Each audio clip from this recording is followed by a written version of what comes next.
Florida, to attend the opening of a new illegal alien detention center located at Dade Collier Training and Transition Airport alongside Secretary Kristi Noem, Governor Ron DeSantis, Congressman Byron Donalds, and other state and local leaders. We hope to see many of you there. The facility is in the heart of the Everglades and will be informally known as Alligator Alcatraz. There is only one road leading in, and the only way out is a one-way flight.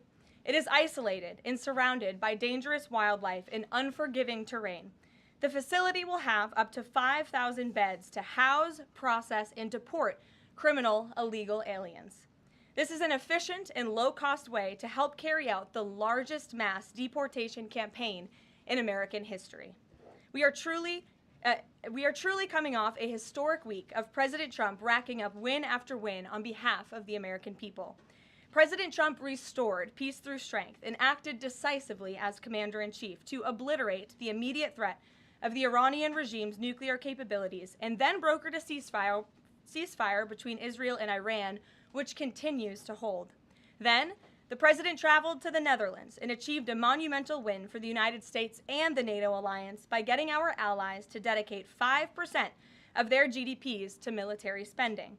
As a result of President Trump unleashing American energy dominance, summer gas prices are at the lowest they have been in 4 years, heading into the July 4th week. And with the incoming Trump economic boom, the stock market continues to roar back, with the S&P 500 and the NASDAQ both hitting record highs. And on this point of an economic boom, I bring to you original correspondence from the President of the United States to our Fed Chair, Jerome Powell. As the President has consistently stated, the American economy is booming. And there were so many economic analysts who said that this president's policies would drive our economy down, when in fact we have seen the opposite. We've seen a massive deregulation campaign take place. We've seen inflation completely diminished from where it was under the reckless spending and the bad policies of the previous incompetent administration. I would remind the Fed chair, and I would remind the entire world, that this is a president who was a businessman first, and he knows what he is doing. He has a proven economic formula that worked in his first term as president, and it is working again. The one problem that remains is high interest rates for the American people. The American people want to borrow money cheaply, and they should be able to do that. But unfortunately, we have interest rates that are still too high. So the president sent this note to the Fed chair today. And if you look at this chart, this is a chart of all of the interest rates of many countries throughout the world. At the top is Switzerland. They're only paying a quarter for interest rates. Cambodia, Japan, Denmark, Thailand, Botswana, Barbados, Taiwan, Bulgaria, Cuba, Sweden, Morocco, Cabo Verde, South Korea, Algeria, Canada, Albania, Libya, Malaysia, China, New Zealand, Trinidad and Tobago, Czechia, Bolivia, Australia, Costa Rica, the Bahamas, Kuwait, Papua New Guinea, Bosnia, United Kingdom, and the UAE are all paying lower interest rates than the United States of America, which has one of the hottest and strongest economies in the world. The president sent this note to the Fed chair. It says, "Jerome, you are as usual too late. You have cost the USA a fortune and continue to do so. You should lower the rate by a lot. Hundreds of billions of dollars are being lost, and there is no inflation." And the president is right. There is historically low inflation thanks to his policies. And we will continue to drive down the cost of living in this country for Americans. We will continue to deregulate. And it's also incredibly important that we pass this one big, beautiful bill, which is the largest tax cuts in American history. And that's why the White House and the president himself have been in touch with lawmakers all weekend long to get this bill passed. And they are working very hard to do so. It remains a top priority for the president. And this bill has exposed the clear differences between Republicans and Democrats in 2025. The Democrats are doubling down on craziness and radical policies that are undermining the very fabric of our country. Just look at the Democrat nominee for New York City Mayor, Zohran Mamdani. He's a Democrat socialist, really a communist, who proudly calls to defund the police, peddles anti-Semitism, praises pro-Hamas groups, wants Israel abolished, and believes wealthy Americans should not exist. Those are his words, just as recent as this weekend. Meanwhile, under President Trump's leadership, Republicans are fighting tirelessly for everyday middle-class working Americans who re-elected this president And we're carrying out a revolution of common sense. And all of that is packed into this one big, beautiful bill. It delivers the largest middle and working class tax cuts in U.S. history. It keeps America safe by funding the largest ever one-time investment in border security. It's enough to reverse the Biden border invasion. And every single Democrat is against that, against securing our border and deporting millions of criminal illegal aliens. The One Big Beautiful Bill also strengthens and protects Medicaid benefits, despite what Democrats are saying, for eligible American citizens who rely on it, like pregnant women, children, seniors, and people with disabilities, by eliminating waste, fraud, and abuse that threaten to destroy this program that was intended for the most vulnerable in our society. And every single Democrat in Congress is against rooting out that waste, fraud, and abuse in blocking the 1.4 million illegal aliens who are currently improperly receiving these benefits that should be going to American tax-paying citizens. The Democrats in Congress are more concerned with defending illegal aliens than they are hardworking Americans. And the Big Beautiful Bill also revitalizes our military and enhances our defense capabilities, protects our country from emerging new threats by funding a cutting-edge missile defense system called the Golden Dome. And as we all know, the One Big Beautiful Bill makes the Trump tax cuts permanent. The White House and the President are adamant that this bill is passed and that this bill makes its way to his desk. Republicans need to stay tough and unified during the home stretch, and we are counting on them to get the job done. So with that, we will take questions. John Fredericks is in our new media seat today. John, thanks for being here. We'll kick it to you. Thank you, Karoline. Let's get to the One Big Beautiful Bill first. It Sure. appears now you're going to get at least 50 votes in the Senate. There'll be some amendments. What is the President's confidence level in getting 218 votes in the House by the end of this week in order for him to sign it on Friday? Well, look, we are very well aware, the President is very well aware, that this bill needs to not only pass out of the Senate, but it needs to go back to the House, and we need the full weight of the Republican conference to get behind this bill, and we expect them to, and we are confident that they will. The President has been working hand in hand with Senate Majority Leader Thune and also our House Republican leader, or the Speaker of the House, Mike Johnson, both of whom will be at the White House today to meet with the President yet again. I believe they were here this morning, actually. I have one follow-up. Sure. You outlined Jerome Powell and the note that the President just sent to him. There are many who believe that Powell has been politicized in a lot of different ways. The President has not been shy about acting on things that he believes in. Why not just fire Jerome Powell and put in somebody that is going to lower rates? Why wait?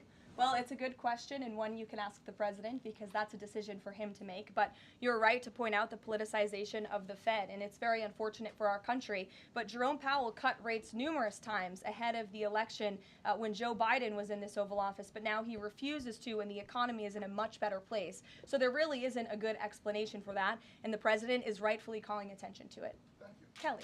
Good afternoon.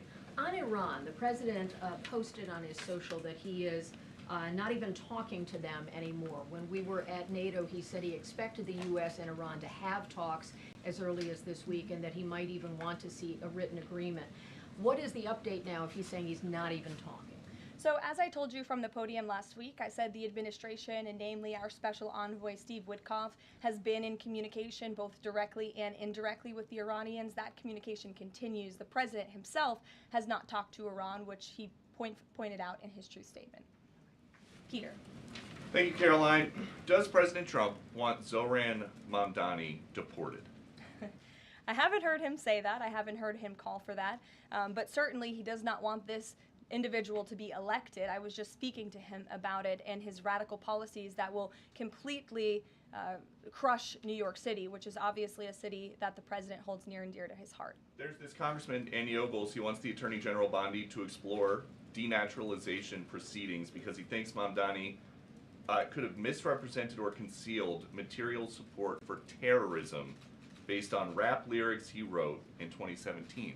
Does President Trump think this is a worthwhile use of the Attorney General's time? Well, I'll let the President speak to that. I have not seen those claims, but surely if they are true, it's something that should be investigated. And could President Trump see himself, you said you just talked to him about this, could he see himself working with a mayor, Mamdani, somebody who, on Meet the Press this weekend, was given 3 chances to condemn the phrase globalize the intifada, but he couldn't? Yeah, look, the president is always willing to work with everyone. He's working with Democrats across the country, Democrat governors, and he said he'll work with people on the far left. He works with Republicans. He works with people in the middle. He wants to do what's right for America, but surely someone who holds these values and is quite literally a communist and condemns every value that makes this country great. Common sense, law and order, low taxes, working hard, and earning your keep in this country. He's against all of that, and I think the president would find it difficult to work with someone like that. If he is elected, I'm sure you'll hear more from the president on that, but we'll have to see. Hopefully the voters of New York City choose wisely. Sure. Thanks, Caroline. The president on Friday said that he was hopeful of a Gaza deal within the next week. Can you give us an update on any progress towards that, and on any talks that the White House is having with Israel on that? Mm-hmm. Sure. Well, I know that Mr. Dermer is in Washington this week to meet with senior officials here at the White House. I also know that this administration is in constant communication with Israeli leadership, and the president himself speaks frequently, as you know, to Prime Minister Netanyahu. But this has been a priority for the president since he took office, to end this brutal war in Gaza.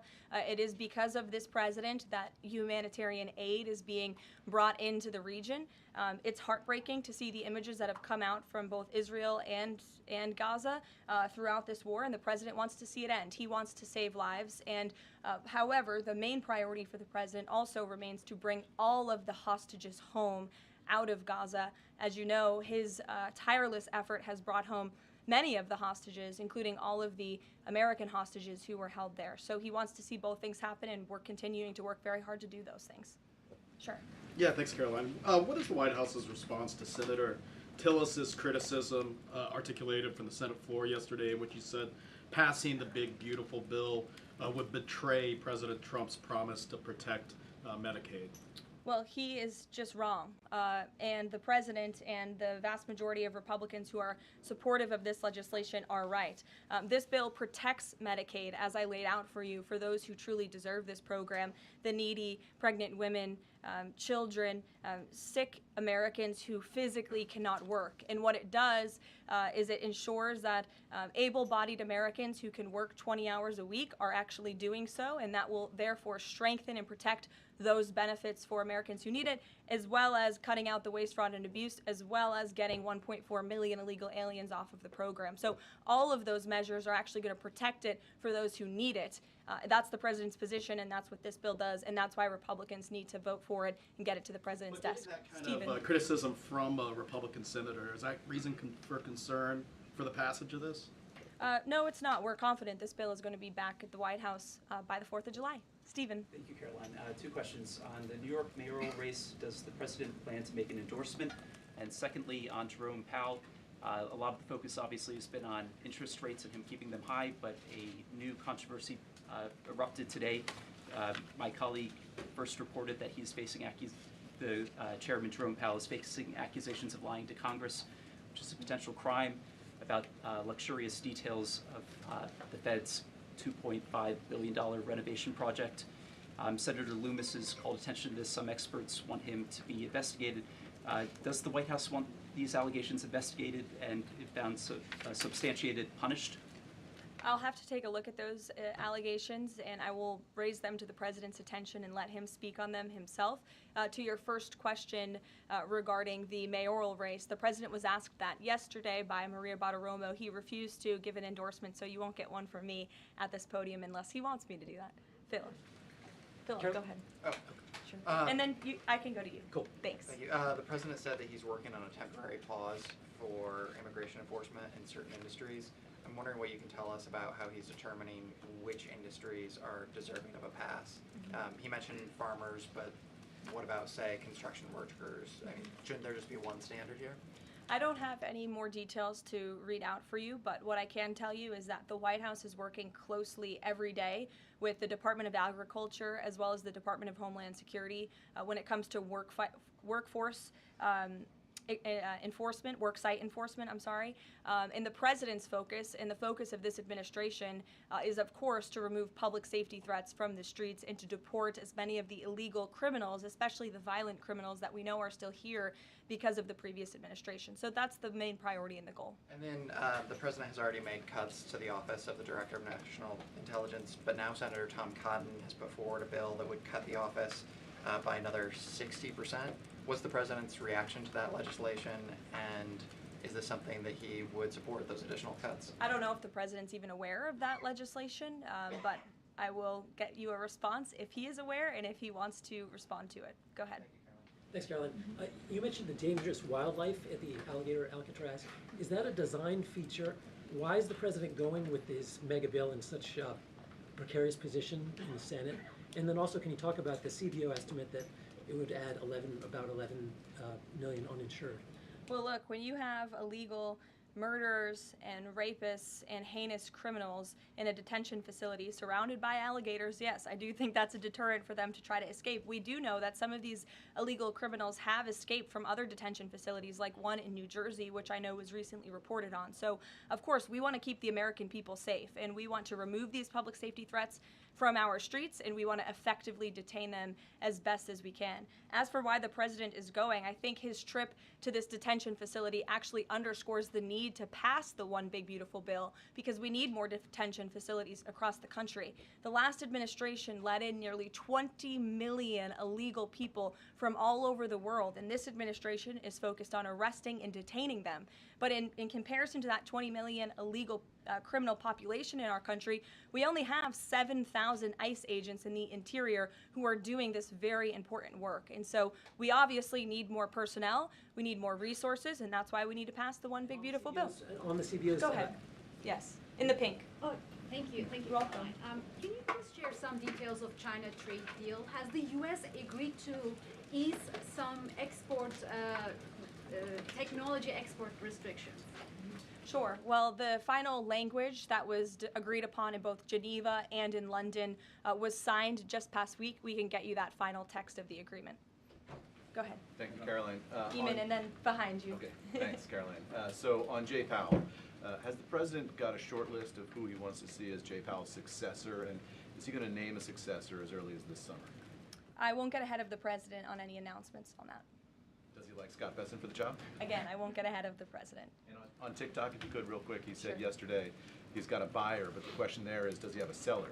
And do you have any indication from the Chinese government that they've authorized a sale of TikTok to the U.S. or to U.S. buyers? What I can tell you is that these discussions with China regarding the sale of TikTok have been ongoing at the highest level, and they will continue. As you know, we have another 90-day extension, and it's just to continue to work out this deal and make sure that TikTok stays on for the American people. That's the president's main goal in this, while protecting their privacy and their security. Behind you. Go ahead. Thank you, Caroline. The president has been calling for a deal in Gaza for 2 days, and many posts. Who is blocking the deal? And one other thing, when he posted on Netanyahu's trial, also he said it interferes with the negotiations on Iran and on Gaza. What did he mean by that? I'm sorry, to your second question? The second question, when he posted about the Israeli Prime Minister trial, he Yes. said it interferes with the negotiations on Gaza and on Iran. What did he mean by that? It interferes because it physically and logistically was interfering. The prime minister was slated to go to court last week when he's in the middle of negotiating a peace deal and bringing hostages out of a war-torn region. And so the president was simply, I think, emphasizing his empathy that he has for Bibi Netanyahu and seeing him go what he's going through with his own judicial system in the state of Israel. Clearly, the president knows that very well. He, too, was a victim of a judicial system that was trying to put him in jail, as you all know. You all covered it. But President Trump prevailed. That's why he's back in the Oval Office, and he believes that Bibi Netanyahu is a great leader for the people of Israel. The president just worked with him closely to end that 12-day war and to obliterate Iran's nuclear facility, to take out that imminent threat, not just to the state of Israel, but also to the United States of America and the rest of the world. And he believes that Prime Minister Netanyahu should be praised for that. Go ahead. Ms. Caroline, on the mega bill and the amendment that would limit Medicaid expansion under the Affordable Care Act, does the president want that amendment to pass? The president wants this bill to pass. Meredith. Hey, thanks, Caroline. On trade, we have this looming July 9th deadline coming up. We heard the Treasury Secretary say that he expects to wrap up these trade deals by Labor Day, but when President Trump was asked yesterday about any extensions by July 9th, he said, I think that would be necessary. So is the president ruling out any extensions on trade for any nations, even if they're negotiating in good faith? Well, you heard from him directly. He said he did not think that it would be necessary. He is going to set the rates for many of these countries if they don't come to the table to negotiate in good faith. And he is meeting with his trade team this week to do that. Mary. Thanks, Caroline. I just watched a CNN segment on a new app called Ice Block, and it kind of appeared to be promoting this app where you can tell people where ICE agents are. Given the recent rise, An app that tells people where ICE agents are? Yes. And given the rise, I believe 500% increase in assaults on ICE agents, I wanted to see if you could comment on that and why CNN would be promoting such an app. Well, it's a very good question. I'll have to go back and watch the clip myself, but surely it sounds like this would be an incitement of further violence against our ICE officers. As you know, as you stated, there's been a 500% increase in violence against ICE agents, law enforcement officers across the country who are just simply trying to do their jobs and remove public safety threats from our communities. And that's something we as Americans, including journalists at CNN who live in many of these cities where illegal aliens are hiding and were let in from the previous administration, should be very grateful for. So we haven't seen the clip. We'll take a look at it, but certainly it's unacceptable that a major network would promote such an app that is encouraging violence against law enforcement officers who are trying to keep our country safe. Caroline? Shelby. I just wanted to get a clarification on the Senator Rick Scott's amendment. It sounds like the president is agnostic about whether it's attached. Is that accurate? Look, I'm not going to get into the details of the discussions that are ongoing right now, but the president wants these senators to come to a conclusion, to get this bill back to the White House as soon as possible and make sure that it's a piece of legislation that can make its way back through the House as well. So obviously there's some ping-ponging between both sides of Capitol Hill right now, but that's why Senator Thune and Speaker Johnson are working with the president in lockstep every step of the way. In the back, News Nation, go ahead. Thanks, Caroline. The president did and announce. then in front of you, yes. In front of. Sure, I'll take both of you. The president did announce last week that the trade deal with India is closed, and this could happen anytime soon. Are there any roadblocks as of now? Are there any updates on that? And how does the president see this about China's role or its influence in the Indo-Pacific region? Sure, yes. The president said that last week, and it remains true. I actually just spoke to our Secretary of Commerce about it. He was in the Oval Office with the president. They are finalizing these agreements, and you'll hear from the president and his team, his trade team, very soon when it comes to India. And on China? How do we counter China on that front? Yes, I mean, look, India remains a very strategic ally in the Asia Pacific, and the president has a very good relationship with Prime Minister Modi, as you know, and he will continue to have that. Go ahead. Thank you, Caroline. On the reconciliation bill, Senator Tillis from the floor yesterday seemed to suggest President Trump was getting bad counsel on the effects of the bill. Is President Trump aware of the analyses, and there are several of these, that suggest if rural hospitals potentially close, if there are Medicaid patients in the millions that become ineligible for that? Yes, and that claim is just simply untrue. Rural hospitals comprise 7% of all hospital spending on Medicaid, and that illustrates that they have not benefited from the massive increase of waste, fraud, and abuse under the Biden administration. So this bill strengthens Medicaid. It will protect those benefits that hardworking Americans need, and that's why the president wants this bill to pass. The senator was wrong. The president put out a Truth Social post addressing it, and then the senator announced he's no longer running for office anymore. So I think that case has been closed, and the White House is continuing to focus on getting this legislation to the president's desk for his signature. Go ahead. Yes, you. Yeah, thank you so much. Well, you and then you. There's confusion here. A question on Syria. Go ahead. Has the Syrian government get back to you that they are ready to join the Abraham Accord? Is there any discussion with the Syrian and Israeli government for having a security agreement? Is the first question. And the second question, what's the end goal for talking with the Iranian? Is that only focused on the nuclear program, or they are willing to speak about other issues like the proxy groups and ballistic missiles, or even trade with Iran?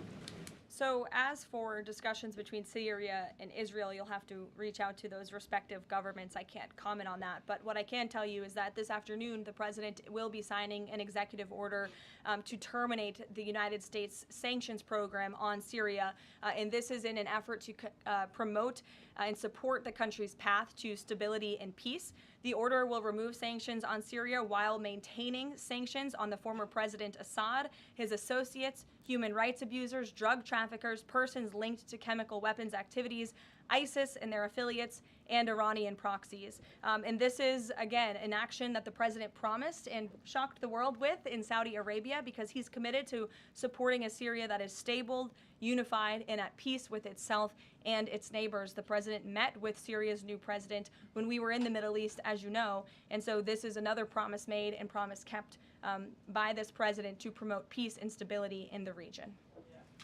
Thank Go ahead, you, Alice. Caroline. Sure. Questions on two topics, if you don't mind. Sure. Alice Howe with NTD here. First on Canada. Canada says it's now dropping its digital services tax on American tech companies days after President Trump says he's halting all trade talks with Canada. First, what's the president's reaction to this? Can you tell us more about his call with Prime Minister Carney over the weekend? How did he get Carney to drop it? And also, what's the impact on American tech companies given this latest progress, as the president says he has been fighting for American tech companies? It's very simple.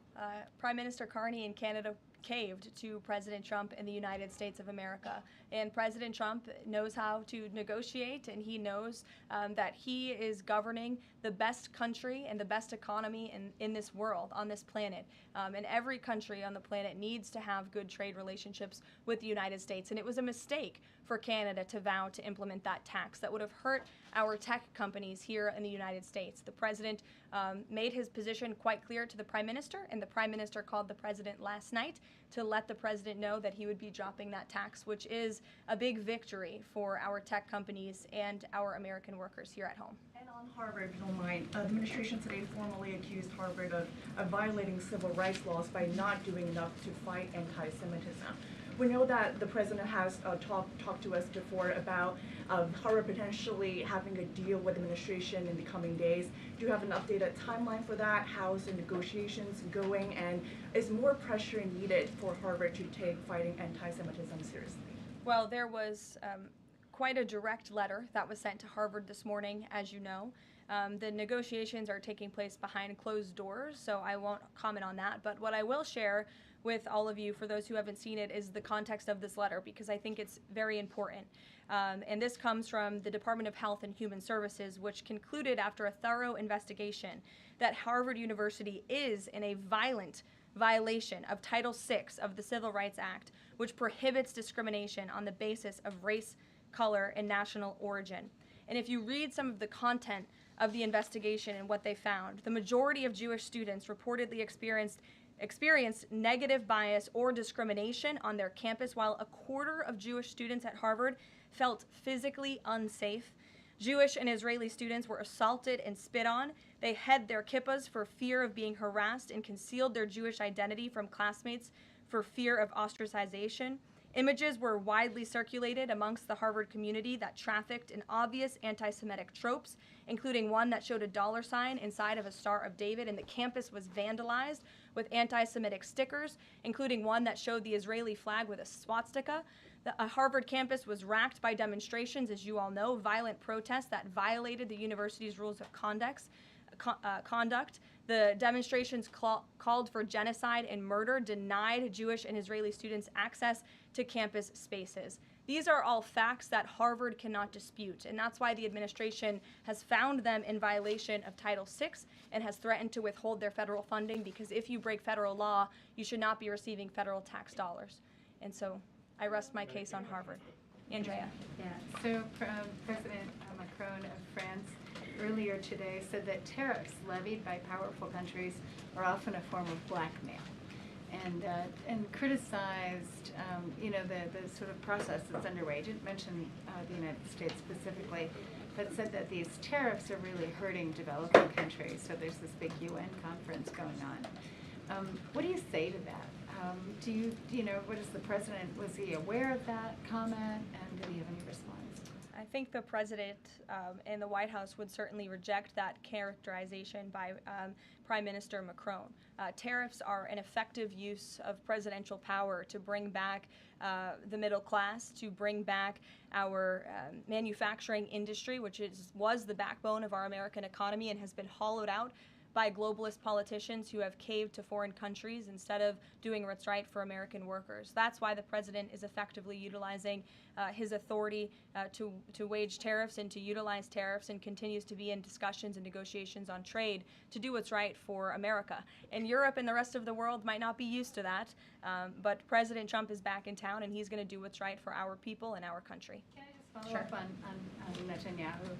So there's a report in Israeli media that the Prime Minister will actually be here, that Netanyahu will be here today meeting with the President. Can you confirm that? I don't believe Prime Minister Netanyahu is here today. I think you guys would know about that by now.